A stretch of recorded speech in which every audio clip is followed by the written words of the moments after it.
এই sub powder এটা দিয়ে এটা জলে গুলিয়ে লাগিয়ে মাটিগুলো মিশিয়ে নিয়েছি। এটা এখন 1 মুঠ করে দিয়ে দেবো গাছে করে। আর মাটিটার মধ্যে গোবর সার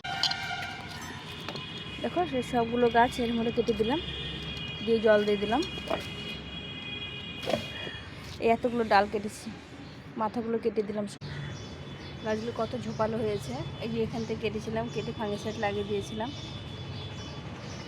গাছগুলো সেরকম পরিচর্যা করতে হয় না, একটু খালি আমি জৈব সার দিয়ে আর পাথর বালি দিয়ে লাগিয়েছিলাম, আর একটু খোলপাচা জল আর এমপিকে একটু জল দিই, আর কিছু দিই না। দেখো কত সুন্দর হয়েছে গাছগুলো,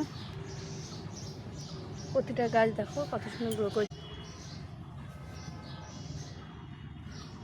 মাঝে মাঝে শুধু ফাঙ্গিসাইড স্প্রে করি, এই গাছের গোড়ায় ডালে ফাঙ্গিসাইড স্প্রে করি, আর সেরকম কিছু খাওয়ার দিই না।